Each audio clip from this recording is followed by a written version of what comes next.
Препознатливата најавна шпица, препознатливата боја и контекстот именито, што би рекол, ви го нудиме секојдневно во Фактор здравје, ќе бидат карактеристика и на денешната нова емисија. Ви посакувам срдечно добре дојде денеска со вашата здрава навика Фактор здравје, која што повторно ќе ве почести со нова доза на нови и актуелни информации кои што се однесуваат на очите или органот за вид. Почнуваме по оваа прва најава. Добро дојдовте.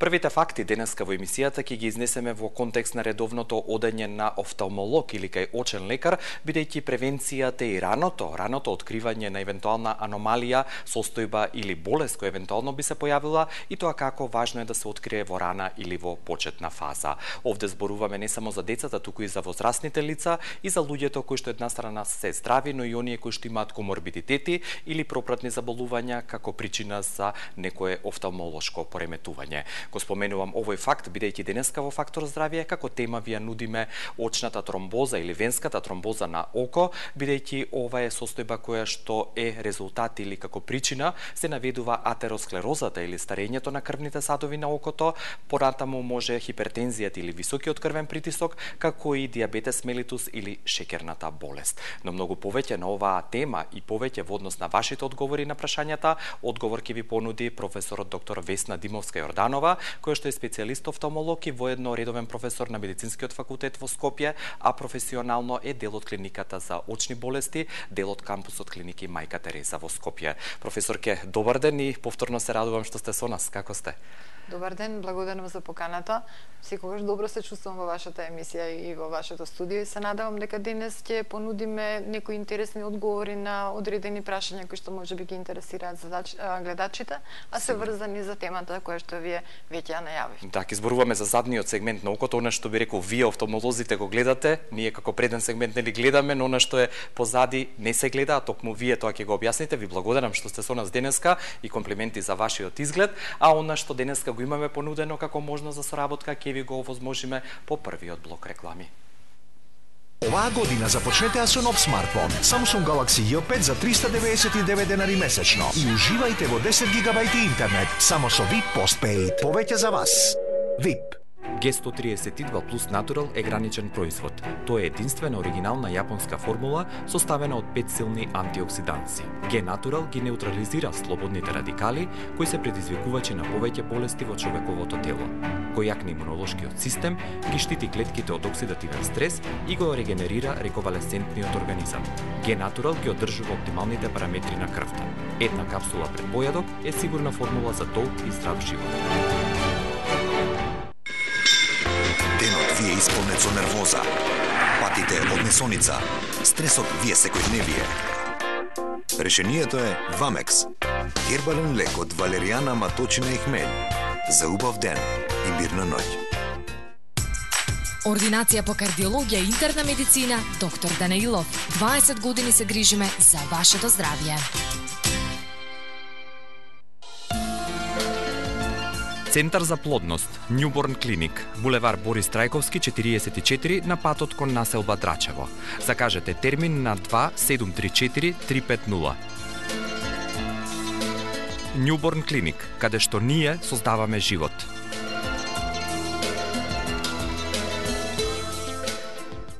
Без размислување прифатив да почнам со таа така наречена кура од 20 дена, каде што за неполни 20 дена со нивните шејкови кои што се прекрасни, успеав да ослабнам 8 кила. И здраво е, и лесно е, и брзо е, и топло препорачувам. Оваа година започнете со нов смартфон Samsung Galaxy J3 за 239 денари месечно и уживајте во 10 гигабајти интернет само со VIP Postpaid. Повеќе за вас. VIP.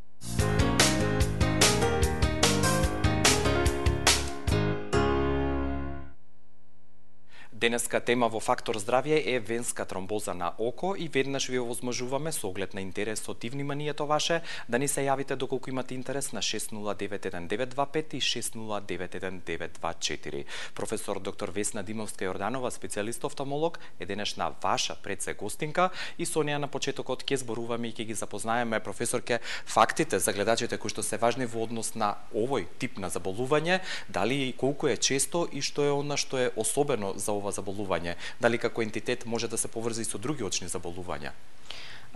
Кога станува збор за ретиналните венски оклузии, тоа е еден заеднички наслов под кој што ние ги подведуваме различните форми на ретиналните оклузии, заради тоа што ги делиме глобално во зависност од тоа каде, на кој ниво е настаната локализацијата на оклузијата, односно по старата терминологија се нарекуваше тромбоза, во однос на местоположбата каде што може да се случи тромбозата, односно оклузијата, каде што доаѓа така наречениот тромб, може да се манифестира како оклузија на самото стебло на централната ретинална вена или може да настане на некоја од гранките на централната ретинална вена. Секако дека кога станува збор за оклузија на стеблото, прво клиничките симптоми и она што го чувствува пациентот се многу поизразени. Видната острина е многу полоша, многу позначено редуцирана и крајната прогноза во однос на процесот на опоравување и зачувување на видната острина е полоша. За разлика од оваа форма, оклузијата која што ја зафаќа некоја од гранките на централната ретинална вена е почеста состојба која што се јавува почесто некаде дури во сооднос 4 до 6 пати повеќе од колку централната венска оклузија и овде состојбата на видната острина, доколку има едно многу важно ако, доколку не е заватен центарот за вид, односно пределот на макула, тогаш е со многу подобра видна острина отколку што е тоа случај кога станува збор за засегање и на макулата. Оно што е важно да го знаат гледачите, покрај поврзаноста со одредени ризични фактори за кои веќе нешто напоменавме, Да, и може да ги повторите ако сакаме. Да, може да ги повториме точно. Да. Значи како ризични фактори се сметаат, ова сепак е односно заболување кој што се јавува кај повозрастната популација. Потоа она што вие го кажавте, системските ризични фактори од кои најчести се диабетот, артериската хипертензија, потоа состојби каде што имаме пореметувања на ниво на крвта, како што е тоа зголемена вискозност, зголемена коагулабилност на крвта, исто така зголеменото ниво на липиди, потоа глаукомот се смета како независен ризичен фактор, особи кои што имаат ентитет, нели, на офталмолошко заболување. А дури се смета дека постои одредена разлика во однос на расната припадност и дека кај особи од црната раса сепак е почесто ова заболување. Во одреден смисол се смета дека женскиот пол е до некаде нешто повеќе заштитен и дека поретко се јавуваат венските оклузии кај кај женскиот пол. Она што е особено важно е дека после диабетот, односно после компликациите на диабетот, тоа е диабетичната ретинопатија, венските оклузии представуваат втора најчеста причина од васкуларните заболувања за значајно намалување на видната острина. Мислам дека тоа само по себе доволно зборува за каков сериозен вид на заболување зборуваме, кој што може понатаму во својата еволуција, значи во тек на својот развој, доколку не се јави пациентот на време на лекар, доколку се работи сепак за одредени настанување на одредени компликации, може да завршат на вистина со тешко намалување на видната острина, а дури и со сериозни компликации кои што бараат хируршки третман.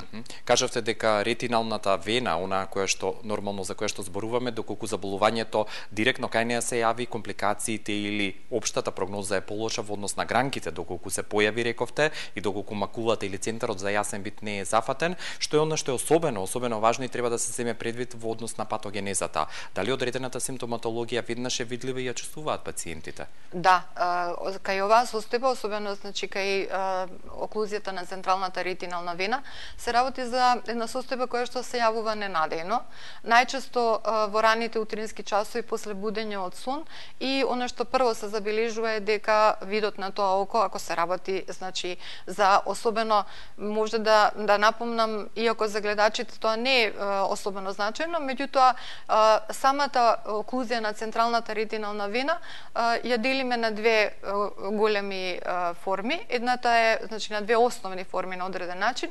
Едната е така наречена исхемична форма и таа е многу посериозна заради тоа што во нејзиниот натамошен развиток кај голем дел од лицата се развива така наречена неоваскуларизација, односно создавање на нови крвни садови, и во тек на развојот заради оваа компликација доаѓа до зголемување, секундарно зголемување на очниот притисок во форма на така наречен неоваскуларен глауком.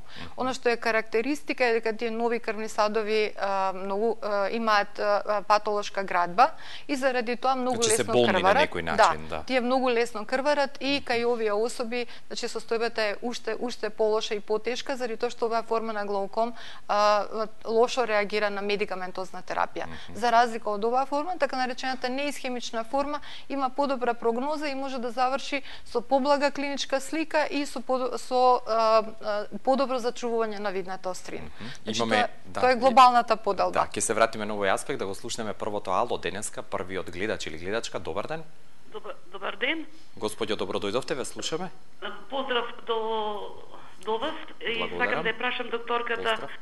Се работи за 85 годишна жена, иначе реуматичар сите овие години, стана со крварење во едно толко. Има притисок, меѓутоа покушаваме да го регулираме. Кога се јавивме на очно, ни рекој дека не може да се измери очен притисок. Испитавме хемостаза, беше во ред, крвната слика во ред, даде за капки за очи, даде витамин С, и серепептазе. Сега капнуваме и не знам сега дали е последица за очниот притисок или самиот притисок, или тие капилари се фрагилни од самата, не прима ништо, ни андоли, синком и такви работи, ништо. Дали во доволно само што има реума цело време. Благодарам за вашиот интерес и вашето прашање. 75 годишна читам господјата. Так. Сакате ли уште едно јавување имаме? Може. Да го слушнеме. Благодарам за вашето внимание. Добар ден. Добар ден. Господјо, ве слушаме со вашето прашање. Сакам да ја прашам докторката. Значи, пред одредено време ми се случуваше, да речам, скоро секоја недела да имам крварење во левото око. И да осеќам на почетокот на окото во пределот до носот боцкање како со игла, или на крајот на окото исто боцкање како со игла. Пред време ми рекоа дека сум на границата на тој очен притисок. Правев контроли, прво ми рече очниот лекар дека тоа треба да го правам секој месец, за на крајот да ми рече зашо доаѓаш. Реков, вие ми рековте дека треба да доаѓам секој месец. Не, нема потреба, еднаш годишно може да доаѓате. Сега веќе, дали беше пресудно, почнав меопатија да земам С-витамин 3 пати на ден. Дали С-витаминот нешто помогна, сега не ми се случува да има крварење, земам таблети за притисок. Тоа го земам. Дали тоа е причината да се прекрати тоа крварењето, но сега немам крварење, но ги имам тие бодежи во пределот на окото, на почетокот до носочо и на крајот на окото. Благодарам и за вашето прашање, господјо. Да, јасно е, професорката го свати. Сакате на втората или првата, господјо? Да, сеедно можеме прво на првото да одиме по ред. Значи, колку што ја разбрав гледачката, се работи за внатрешно крварење кај особата за која што зборуваше, при тоа со ревматско некој заболување. Со ревматско заболување, ревматското заболување не е поврзано со внатрешното крварење. Веројатно, ако добро ја разбрав, се работи сепак за артериска хипертензија која што веројатно се лекува медикаментозно. Во однос на промените на окото и внатрешното крварење, не можам да знам од колкав интензитет е тоа, меѓутоа ако се станува збор за значајно намалување на видот, кај овие состојби може да настане и крварење во стаклестото тело како компликација, и многу често првите симптоми се поврзуваат со оваа состојба и тука видот е значајно намален. Би требало да прима пациентката покрај таа терапија која што ја прима, да се направат дополнителни испитувања во смисол на ризичните фактори и сепак притисокот да се следи, може да се договара тоа со интернистот, значи дали да се стави холтер или на одреден начин да се следи притисокот во тек на денот, да прима дополнителна ресорптивна терапија, а доколку сепак зависи од останатата, не можам вака напамет да зборувам, меѓутоа доколку тоа крварење во стаклистото тело трае подолго време и не се повлекува со терапија, тогаш треба да се размислува за соодветен тип на хируршка интервенција.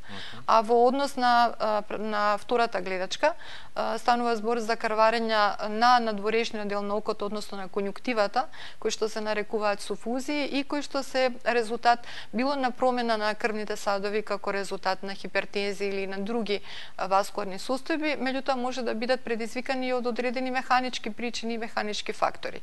Добро е што нема и понатаму крварења, тие бодежи не би требало да се врзуваат за оваа состојба, а во однос на зголемениот очен притисок, доколку навистина станува збор за зголемен очен притисок, тој треба да се следи, меѓутоа не еднаш месечно само го станува збор за притисокот, меѓутоа треба да се направат и дополнителни испитувања и да се види дали навистина станува збор за зголемен очен притисок кој што може да биде индикатор за некаква состојба, одредена форма на глауком, или тоа била некаква транзиторна состојба поради која веројатно офталмологот потоа и рекол дека нема потреба од чести контроли. Еднаш годишно, како што напомена господјата. Да. Уште едно јавување имаме на линија. Добар ден.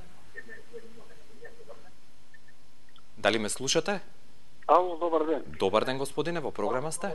Слушам телевизорот. Да, одлично, зборувајте во слушалка, а јас само да подсетам дека професор доктор Весна Димовска-Јорданова денеска гостува во Фактор здравје. Се најубо. Имам проблем со очите, ми солзат многу.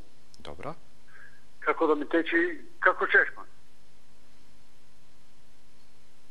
Добро, дали ова доволно? Повеќе од левото. Добро. Повеќе од левото ви течат солзите отколку од десното? Не да течи то, некогаш кој течи како чешма. Благодарам и за вашето прашање, ќе добиете одговор и уште едно имаме на линија. Добар ден. Ало, добар ден. Добар ден. Господјо, и вие сте во програма, ве слушаме. Да, јас сум поздрав до докторката и до водителот.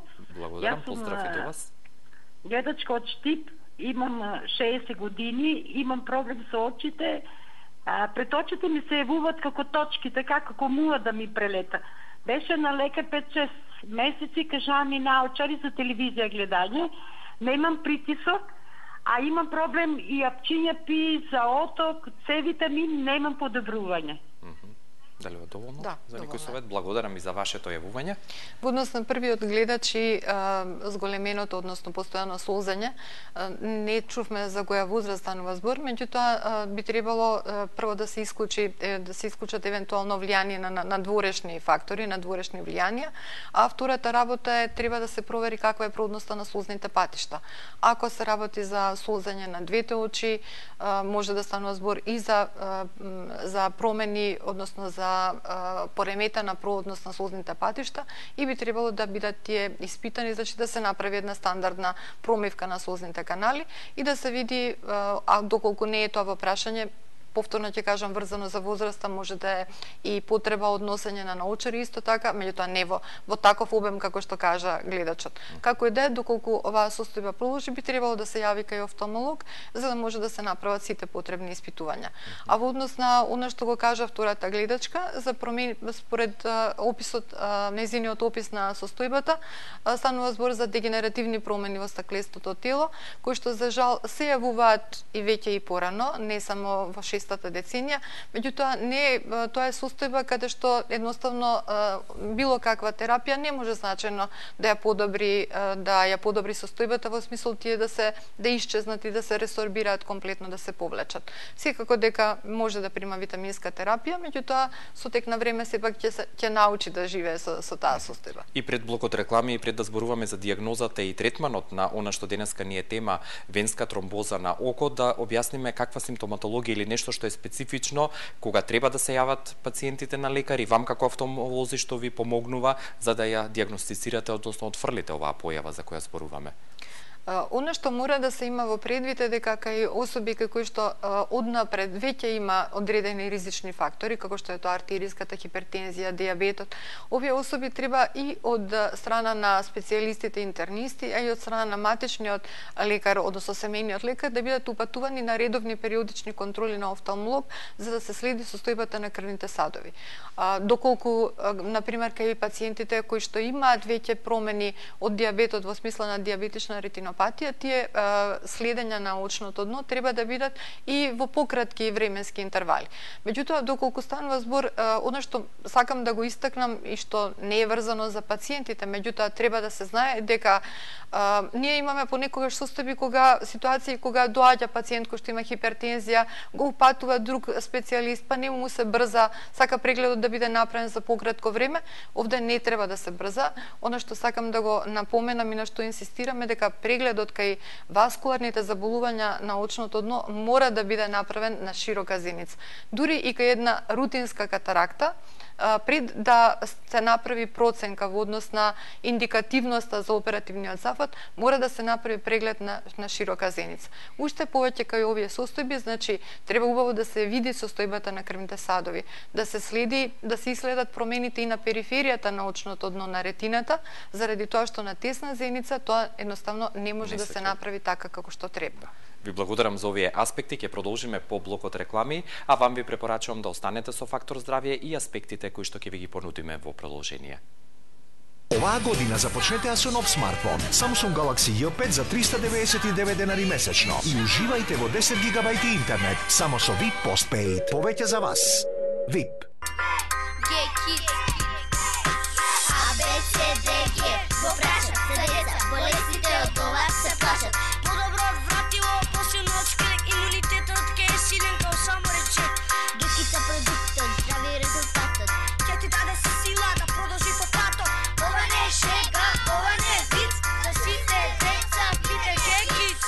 Засилен имунитет за здраво детство. G-Kids. Ординација по кардиологија и интерна медицина, доктор Данаилов. Комплетна еходиагностика на срце, ехопрегледи на стомачни органи, штитна жлезда, дојки, доплер циркулација на целото тело. Закажете на 24 34 000 или информирајте се на danailov.mk. Ординација доктор Данаилов. 20 години се грижиме за вашето здравје.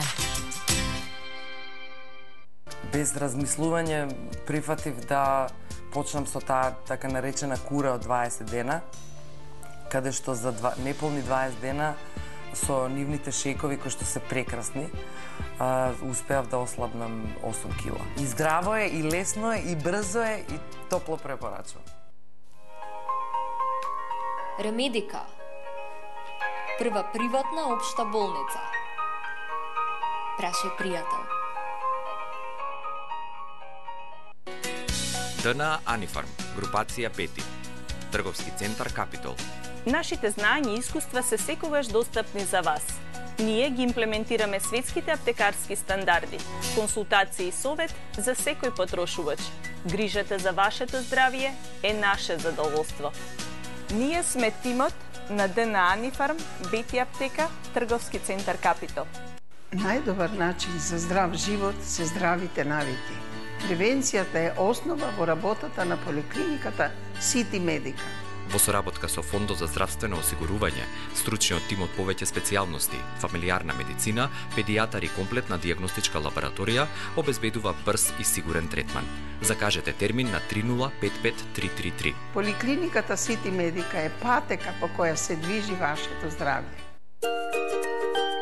За бистар и чист поглед, за да гледате без очила, и близу и далеку. Безболно со екзајмер ласер технологија. Збогувајте се со вашата диоптрија. Имате перде со ефикасниот фако метод. Брзо и ефикасно отстранете го од вашите очи. Лидери во Македонија и во регионот. Европска очна болница Скопје. Zašto ste cijeli život na dijeti, a niste uspjeli postići svoje željene rezultate? Probali ste sa smanjenjem kalorija, izbacili ste masno, jeli više voća, žitarica, ali nije bilo dugoročnog efekta. Vrijeme je da probate nešto sasvim drugačije. Staviti masti u fokus vaše ishrane. Predstavljam vam liposukcijsku ishranu, jedinstvenu dijetoterapiju sa kojom možete skinuti 7 do 10% od svoje početne tjelesne mase za samo 2 nedelje i to bez gladovanja. Zato krenite odmah i učinite nešto dobro za sebe i svoje zdravlje. Оваа година започнете со нов смартфон Samsung Galaxy J3 за 239 денари месечно и уживајте во 10 гигабајти интернет само со VIP Postpaid. Повеќе за вас. VIP.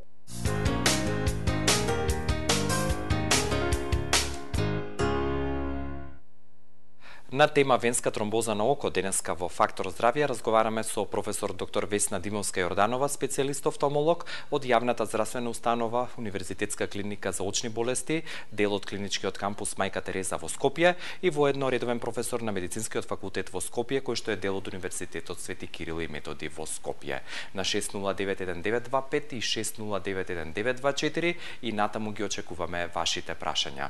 Професорке, да ја споменеме дијагнозата, како се утврдува, како се поставува и дали покрај клиничкиот преглед дополнително треба и потребни се алатки кои што ви служат на располагање за да го потврдите, односно негирате ово очно заболување? За нас како офталмолози со оглед на тоа дека постои карактеристична клиничка слика, ние сметаме дека дијагнозата е релативно лесно се поставува. Се разбира дека постојат одредени состојби кои што имаат сличен наод на очното дно и кои треба да се разликуваат од оваа состојба.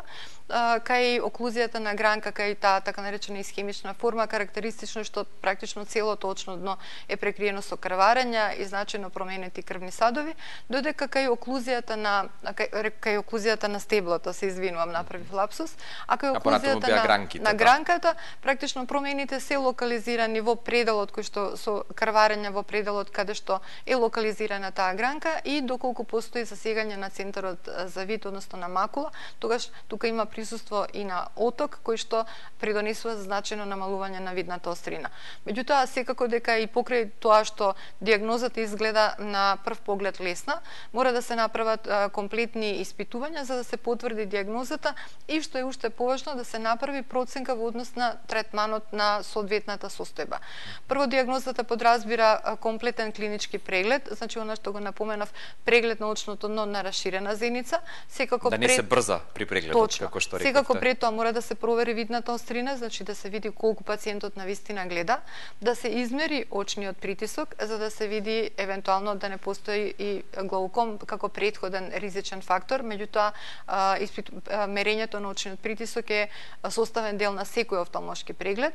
Потоа да се испита очното дно, значи да се проследи било со употреба на стандарден офталмоскоп кој што се употребува или денес многу почесто ги употребуваме така наречени помагала каде што немаме директно поставување на окото одредени лупи кои што ги користиме, а како особено значајни методи, методата на така наречена флуоресцинска ангиографија, каде што се дава флуоресцин натриум, односно контраст во пределот на кубиталната вена и потоа се следи состојбата, се следи движењето на контрастот на ретиналните крвни садови и точно се прикажува каде постои оштетување, односно зголемена пропустливост на тие крвни садови на очното дно, а денес можам слободно да кажам дека најпопуларна, иако значи не може да кажеме дека едната метода ја исклучува другата, меѓутоа денес особено популарна е така наречената оптичка кохерентна томографија, која што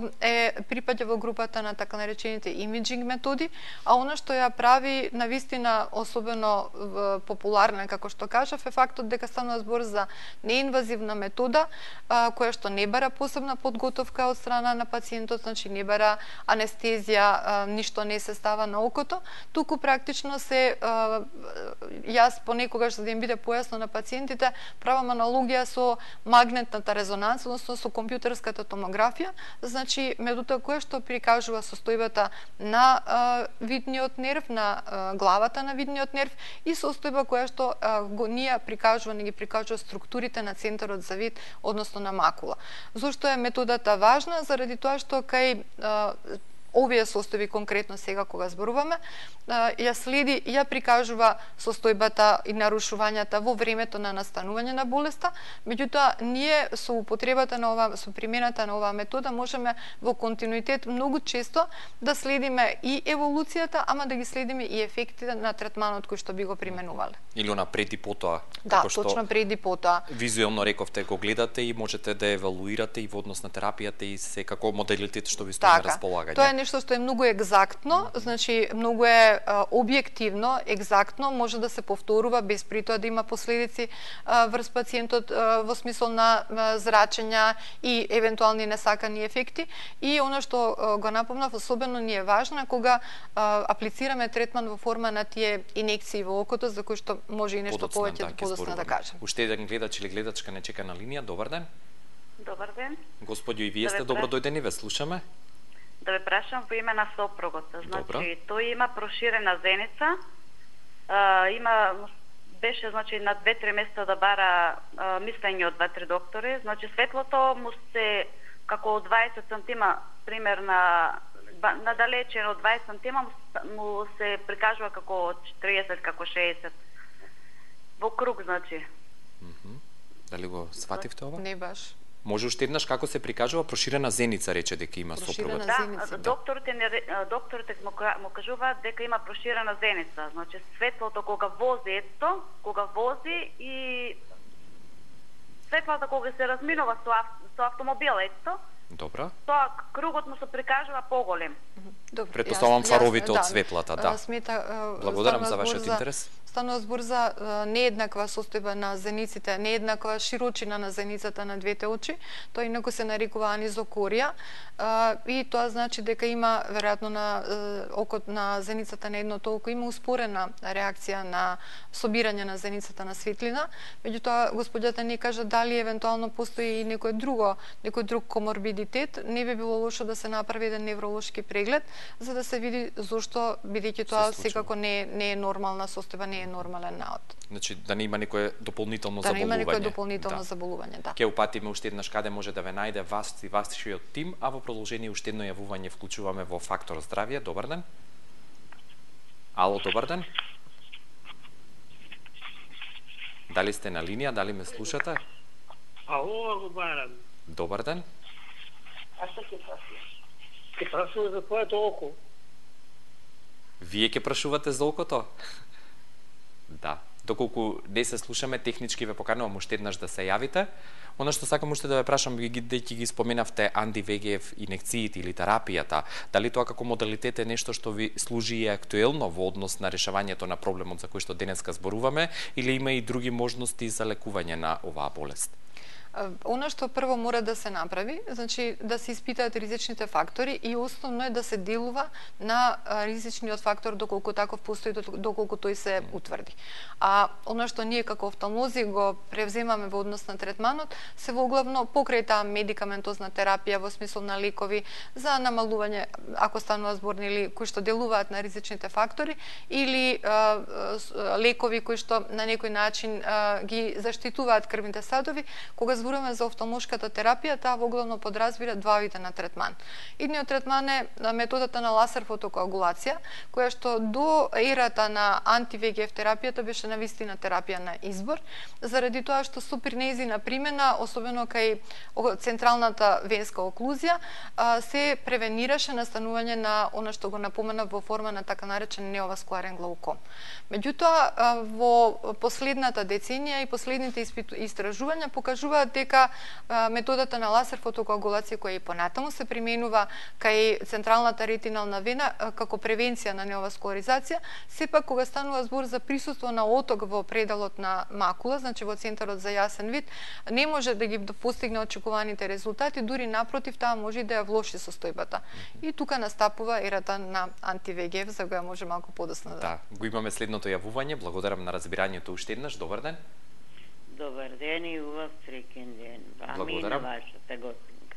Повелете во програма сте? Брат ми е оперисан на блат. Прво имаше катаракта, а после доби на едното око. Беа го оперисале. Па повтор пат во другото око доби исто катаракта. Меѓутоа, отидоа во Бугарија и му најдоа аблација ретина. Го опериса и сега е тотално слеп.